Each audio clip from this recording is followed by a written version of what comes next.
Quoi surveiller en cette période d'avant-marché boursier du mercredi 30 juillet 2025? On regarde à la bourse ce matin, on est vert. Le Dow Jones, le S&P 500 et le Nasdaq. C'est pas du gros vert pour le Dow Jones ni le S&P 500, mais quand même, c'est positif. Le pétrole monte, 35 cents le baril, 69,53. US référence WTI, le Bitcoin baisse de à peu près 200 117 724.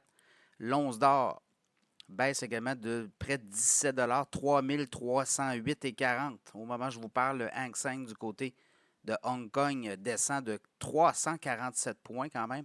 Et du côté de l'Europe, c'est en hausse de près d'un point, le stock 600.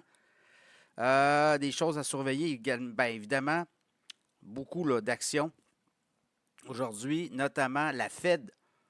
Décision. Banque du Canada attendue ce matin autour de 10 heures.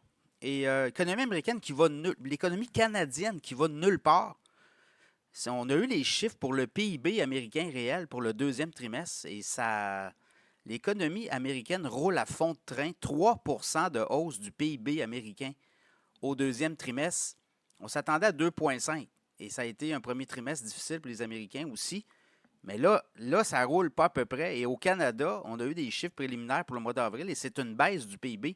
Donc, vous voyez comment l'économie canadienne et nos politiciens qui s'endettent et qui viennent taxer davantage les citoyens, ben c'est ça que ça fait. On n'a plus d'espace de manœuvre et l'autre chose, ben, l'intervention politique limitée. Au Canada, on ne le sait pas, hein, les politiciens veulent prendre beaucoup de crédit, mais là, l'économie canadienne ne va nulle part. L'économie américaine roule à fond de train, malgré des tarifs.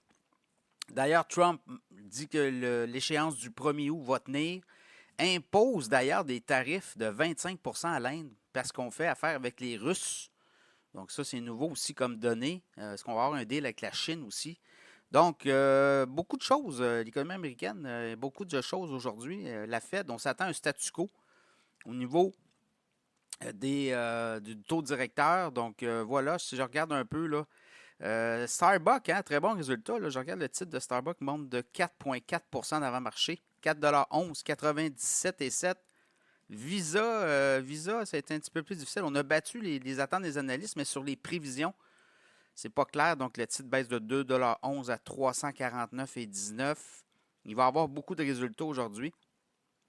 Et là, je regarde dans le cas de Peloton. On en a parlé dans l'infolette récemment. Peloton, les analystes révisent. Le titre monte de 7 d'avant-marché. Novo Nordisk, c'est très difficile là aussi. Hier, le titre a dégringolé. Je regarde aussi au niveau des emplois. ADP sort toujours un espèce de bilan. ADP est un cabinet privé là, et on dit qu'il y aurait eu 104 000 créations d'emplois au niveau des États-Unis en juillet. On s'attendait à 64 000. On va voir les chiffres officiels vendredi. Donc voilà, l'économie américaine qui roule à fond de train. Adidas, c'est très difficile. Là. Je regarde le titre d'Adidas. Baisse de 8 On a de la misère avec les tarifs, notamment. On dit que les tarifs vont faire mal. Est-ce qu'on va ouvrir des usines d'Adidas aux États-Unis? Ça pourrait être une option.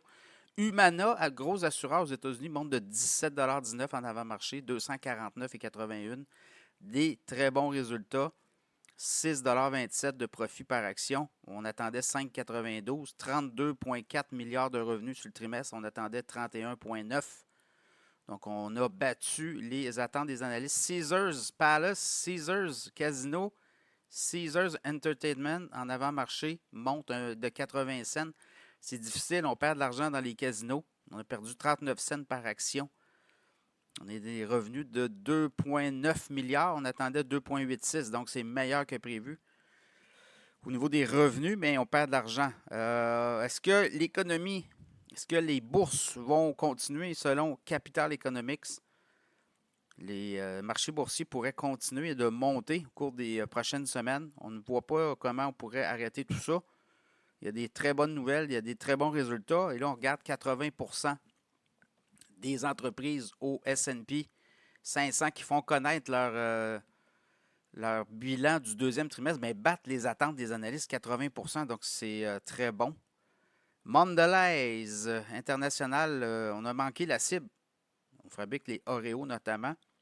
Le titre baisse en avant-marché de 1,88 $, 67 et 83.